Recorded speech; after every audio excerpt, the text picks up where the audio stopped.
युवक की फ्रूटी में निकला अजीब सा पदार्थ, देखकर दंग रह गए लोग। गुरुवार रात्रि को एक युवक की फ्रूटी में अजीब सा तरल पदार्थ निकला। ऐसे में जब युवक ने फ्रूटी पी तब एक अजीब सा लाल रंग का तरल पदार्थ निकलने पर युवक ने उसे उल्टी करके निकाल दिया, जिसके बाद युवक डॉक्टर के पास गया, जहां उसके परिवार वाले भी घबराते हुए पहुंचे। ऐसे में जो डॉक्टर ने परिवार वालों को कहा कि घबराने की कोई बात नहीं है, युवक को घर ले जा सकते हैं, तब युवक और परिवार वालों ने राहत की सांस ली। इसकी एक्सपायर डेट? इसकी एक्सपायर डेट 10/4/2023।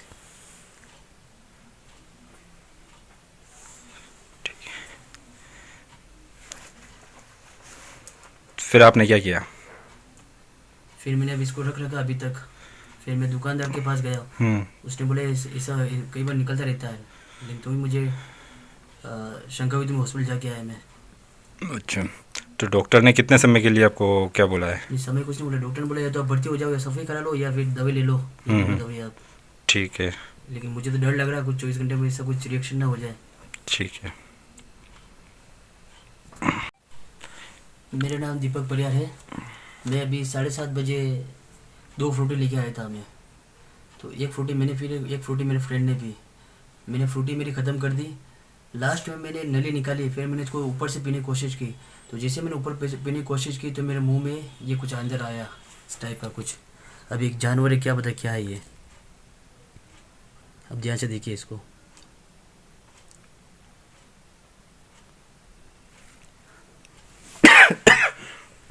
इसको मैंने पिया, फिर इसके बाद मुझे डर लगा तो मैंने बाथरूम जाके उल्टी की। पहले इसको निकाल ली मैंने।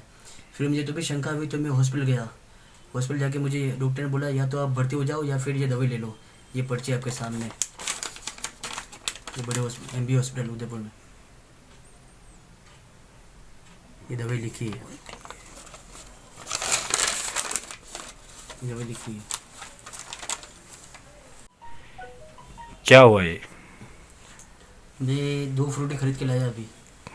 कितने बजे? अभी 7:30 के करीब। तो एक फ्रूटी मेरे फ्रेंड ने पी, एक फ्रूटी मैंने पी।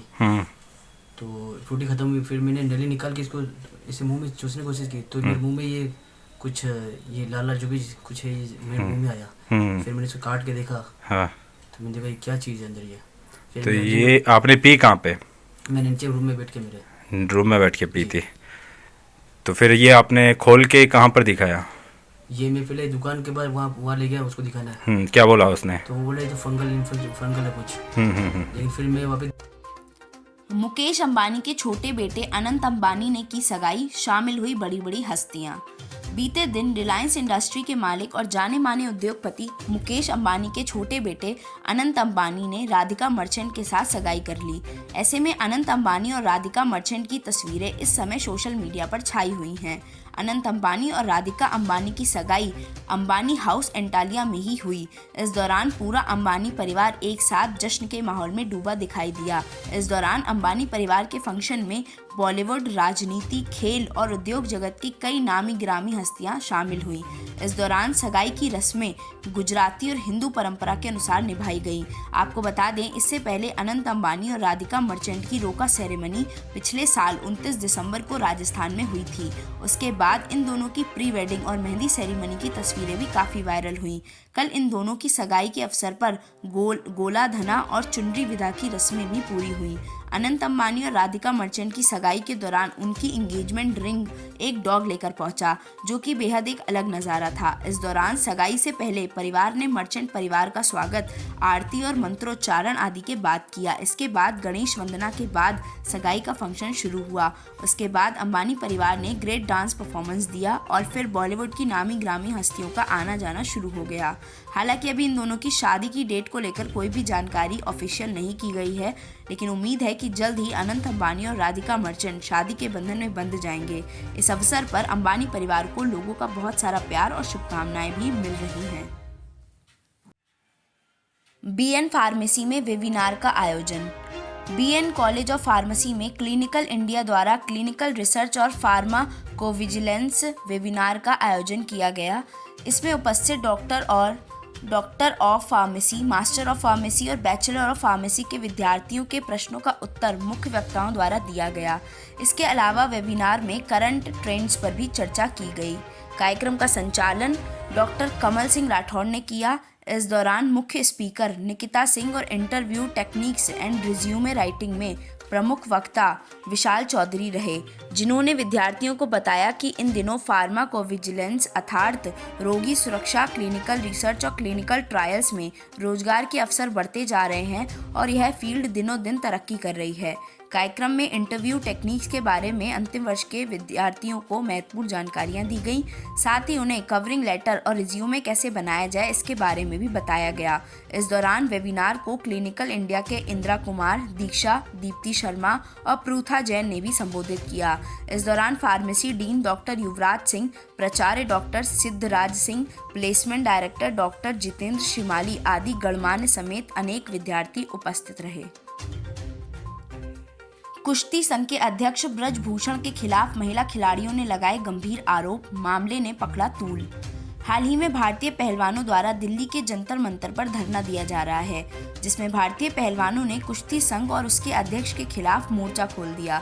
इस मामले में अब तक काफी बड़े बड़े नेताओं का हस्तक्षेप सामने आ चुका है, लेकिन इसके बावजूद भारतीय पहलवान खिलाड़ियों को न्याय नहीं मिल पा रहा। हाल ही में धरने पर बैठी कॉमनवेल्थ खिलाड़ी अंशु मलिक ने कुश्ती संघ के अध्यक्ष ब्रजभूषण शरण सिंह पर काफी गंभीर आरोप लगाए हैं। उनका कहना है कि ब्रजभूषण शरण सिंह हमेशा उसी फ्लोर पर सोया करते थे जिस होटल में जूनियर खिलाड़ी रुका करती थी। इतना ही नहीं, वह हमेशा अपने कमरे के दरवाजे खुले रखते थे और हमेशा लड़कियों के साथ असहज व्यवहार किया करते थे। भारतीय पहलवानों द्वारा दिए गए इस धरने के मामले ने तूल पकड़ा। वर्ल्ड चैंपियन विनेश फोगाट ने भी कुश्ती संघ के अध्यक्ष के खिलाफ नारेबाजी करते हुए कहा कि जब से हमने धरना प्रदर्शन चालू किया है तब से अध्यक्ष के खिलाफ कई और महिला खिलाड़ियों ने शिकायत दर्ज कराई है। ऐसे में हम चाहते हैं कि केंद्र सरकार इस मामले में हमारी बात को तरजीह दे और जल्द से जल्द कुश्ती संघ के अध्यक्ष को पद से हटाया जाए। इतना ही नहीं, धरने पर बैठे भारतीय पहलवानों ने कुश्ती संघ के सदस्यों समेत अध्यक्ष को जेल पहुंचाने की बात तक कह डाली। उनका कहना है कि केंद्र सरकार को कुश्ती संघ के लोगों के खिलाफ मामला दर्ज कर जाँच करनी चाहिए। इसके लिए एक अलग आयोग भी गठित किया जाना चाहिए। भारतीय पहलवानों ने बीते दिन केंद्रीय मंत्री अनुराग ठाकुर से मुलाकात करके भी अपनी बात रखी। अब देखना है कि भारतीय पहलवान खिलाड़ियों के मामले में केंद्र सरकार क्या रवैया अपनाती है। हालांकि विपक्षियों ने भाजपा सरकार पर आरोप लगाते हुए कहा कि वह भारतीय खिलाड़ियों की इस बात को तवज्जो नहीं दे रही। इस बात पर प्रधानमंत्री मोदी को जरूर अपनी टिप्पणी करनी चाहिए। उधर कुश्ती संघ के अध्यक्ष ब्रजभूषण शरण ने कहा कि वह जल्द ही इस मामले को लेकर प्रेस कॉन्फ्रेंस करेंगे।